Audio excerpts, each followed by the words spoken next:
সবাইকে নমস্কার। আশা করছি সবাই ভালোই আছেন। সৃজন একাডেমি থেকে আমি জয়ন্ত নন্দী আপনাদেরকে স্বাগত জানাই আরো একটি নতুন ভিডিও টিউটোরিয়ালে। তো সাধারণত আমি মাইক্রোসফট ওয়ার্ড, মাইক্রোসফট এক্সেল এবং নবম দশম শ্রেণীর হিসাব বিজ্ঞান বিষয়ের উপরে টিউটোরিয়াল তৈরি করে থাকি। আজকে আমি নতুন একটি বিষয় নিয়ে টিউটোরিয়াল তৈরি করতে যাচ্ছি। আজকে আমি স্ক্রিনশট বিষয়ের উপরে টিউটোরিয়াল তৈরি। আমরা যারা মাইক্রোসফট উইন্ডোজ 10 ইউজ করছি তারা কিভাবে একটি ডিসপ্লের স্ক্রিনশট নিতে পারবেন সেই বিষয়টি আমি আজকে ক্লিয়ার করে দেব।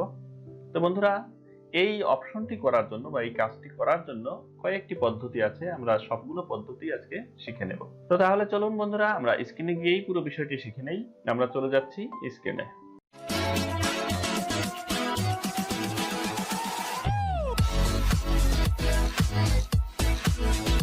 তো সাপোজ বন্ধুরা, আমরা যদি চাই আমাদের এই ডিসপ্লেটির একটি স্ক্রিনশট নিতে, তাহলে আমরা এটি কিবোর্ড দিয়ে আমরা করতে পারবো, অথবা উইন্ডোজের ডিফল্ট সফটওয়্যার আছে স্নিপিং টুল, সেটার মাধ্যমে করতে পারবো, অথবা আমরা বাইরে থেকে কোনো সফটওয়্যার নিয়ে ইন্টারনেট থেকে যে কোনো স্ক্রিনশট সফটওয়্যার ডাউনলোড করে সেই সফটওয়্যার কম্পিউটারে ইনস্টল করে সেই সফটওয়্যার দিয়েও আমরা স্ক্রিনশট নিতে পারবো।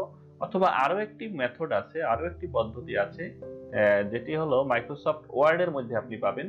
তো সেই সবগুলো পদ্ধতি আমি দেখিয়ে দেব। আমরা প্রথমে কিবোর্ড থেকে স্ক্রিনশট নেওয়া শিখব। তো কিবোর্ড থেকে স্ক্রিনশট নেওয়ার জন্য আপনারা যে জায়গাটার স্ক্রিনশট নেবেন বা যে ডিসপ্লের স্ক্রিনশট নেবেন সেই ডিসপ্লেটি আপনার ওপেন থাকা অবস্থায় আপনি কিবোর্ড থেকে চলে যাবেন প্রিন্ট স্ক্রিন বাটনে। তো প্রিন্ট স্ক্রিন বাটনটি আপনি আপনার কিবোর্ডের একেবারে উপরের দিকে যে ফাংশন কিগুলো থাকে সেই ফাংশন কিগুলোর ডান দিকে দেখবেন আলাদা তিনটি বাটন আছে। সেই বাটন তিনটির প্রথম বাটনটি হলো প্রিন্ট স্ক্রিন বাটন। তো আপনারা স্ক্রিনশট নেওয়ার জন্য এই প্রিন্ট স্ক্রিন বাটনে একবার প্রেস করবেন। এবারে আপনারা মাইক্রোসফট ওয়ার্ডের মধ্যেও যদি Ctrl+V প্রেস করেন, দেখেন আপনার স্ক্রিনশট বা যে স্ক্রিন ক্যাপচারটি আপনি করেছেন সেই স্ক্রিন ক্যাপচারটি কিন্তু এখানে চলে এসেছে। এখন এখান থেকে আপনি আপনার প্রয়োজন মতো এই স্ক্রিন ক্যাপচারটি ব্যবহার করতে পারবেন। আপনারা মাইক্রোসফট ওয়ার্ডে সরাসরি এই কাজটি না করে আপনারা উইন্ডোজের যে আরেকটি ডিফল্ট সফটওয়্যার আছে পেইন্ট, সেই পেইন্ট সফটওয়্যারটিতেও আপনারা এই কাজটি করতে পারবেন। তো পেইন্ট সফটওয়্যারটি ওপেন করে আপনারা একটা নিউ ডকুমেন্ট নেবেন, তারপরে আপনি এখানে Ctrl+V প্রেস করবেন। দেখুন আপনার কিন্তু স্ক্রিনশটটি এখানে চলে এসেছে। এখন এখান থেকে আপনি প্রয়োজন মতো এডিট যতটুকু রাখবেন, যা তো এডিট করা দরকার সেই এডিট করে আপনার পছন্দ মতো এরপরে আপনি এখান থেকে সেভ করে নিতে পারবেন।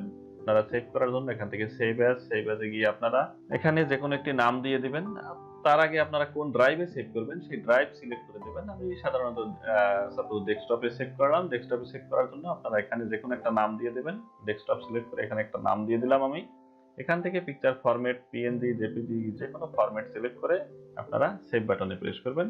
আপনার স্ক্রিনশটটি যে ড্রাইভ আপনি সিলেক্ট করে দিয়েছেন সেই ড্রাইভে সেভ হয়ে যাবে। তো এভাবে একটা পদ্ধতিতে আপনি স্ক্রিনশট নিতে পারেন।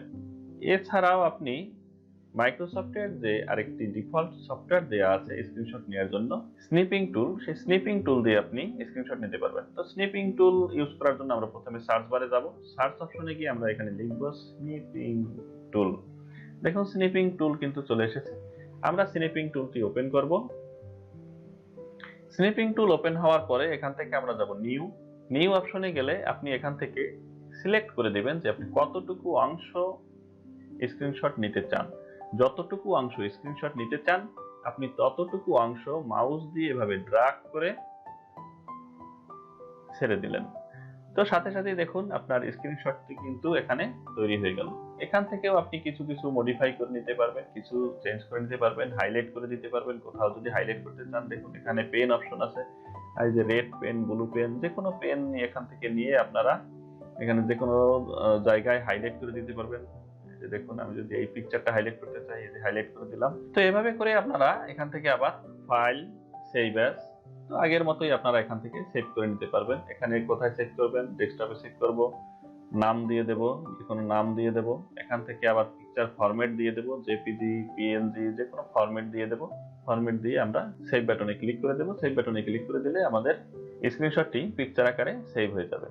তো এইভাবে আমরা স্ক্রিনশট নিতে পারি। এছাড়াও আমরা ইন্টারনেট ব্যবহার করে থাকলে ইন্টারনেটে আপনি যদি গুগলে গিয়ে সার্চ দেন তাহলে দেখবেন অসংখ্য স্ক্রিনশট সফটওয়্যার পেয়ে যাবেন। তো সেখান থেকে আপনি প্রয়োজন মতো যে কোনো একটি সফটওয়্যার আপনার কম্পিউটারে ইনস্টল করে সেখান থেকে সেই সফটওয়্যার ইউজ করেও স্ক্রিনশট নিতে পারবেন। অথবা আরেকটি পদ্ধতি আছে, আপনি মাইক্রোসফট ওয়ার্ড যদি ব্যবহার করেন, মাইক্রোসফট ওয়ার্ডের মধ্যে দেখুন ইনসার্ট ট্যাবের মধ্যে এখানে ইলাস্ট্রেশন অপশনের মধ্যে দেখুন স্ক্রিনশট একটি অপশন আছে। এই স্ক্রিনশট অপশনটিতে আপনারা যদি এই ড্রপ ডাউন অ্যারোতে ক্লিক করেন তাহলে দেখুন নিচে পাবেন স্ক্রিন ক্লিপিং। স্ক্রিন ক্লিপিং অপশনে আপনি যদি ক্লিক করেন এখানে আপনি আবার দেখিয়ে দেবেন যে আপনি কোন অপশনটি বা কতটুকু জায়গা স্ক্রিনশট নিতে চান। আপনারা সেই অপশনটি যদি দেখিয়ে দেন, এভাবে মাউস দিয়ে ড্র্যাগ করে আপনারা দেখিয়ে দিলেন আমি সাপোজ এতটুকু অংশ আমি স্ক্রিনশট নিতে চাই। দেখুন আমার কিন্তু সাথে সাথে মাইক্রোসফট ওয়ার্ডের মধ্যেই স্ক্রিনশটটি চলে এলো। এখান থেকে আপনি স্ক্রিনশট নিজের মতো করে এডিট করে যতটুকু দরকার, যেভাবে দরকার সেভাবে করে আপনি ব্যবহার করতে পারবেন। তো বন্ধুরা, আমরা এতক্ষণে শিখে নিলাম যে কিভাবে স্ক্রিনশট নিতে হয় এবং সেটি নিজের মতো করে ব্যবহার করতে হয়। তো আশা করছি পুরো বিষয়টি আপনাদের কাছে ক্লিয়ার হয়ে গেছে, পুরো বিষয়টি আপনারা বুঝতে পেরেছেন। তাও যদি কোথাও কোনো সমস্যা থাকে, যদি কোনো অংশ না বুঝে থাকেন, তাহলে কমেন্ট বক্সে জানিয়ে দিন। আমার ভিডিওটি ভালো লেগে থাকলে লাইক বাটন একটি ক্লিক করে দিন। আমার চ্যানেলে যদি আপনি নতুন এসে থাকেন, আমার চ্যানেলটি এখনো সাবস্ক্রাইব না করে থাকেন, তাহলে প্লিজ আমার চ্যানেলটি সাবস্ক্রাইব করে নিন। আর অলরেডি যদি আপনি আমার চ্যানেলে একজন সাবস্ক্রাইবার হয়ে থাকেন, থ্যাংক ইউ সো মাচ। আবারও নতুন কোনো ভিডিও নিয়ে পরবর্তীতে দেখা হবে। সে পর্যন্ত সবাই ভালো থাকুন, সুস্থ থাকুন।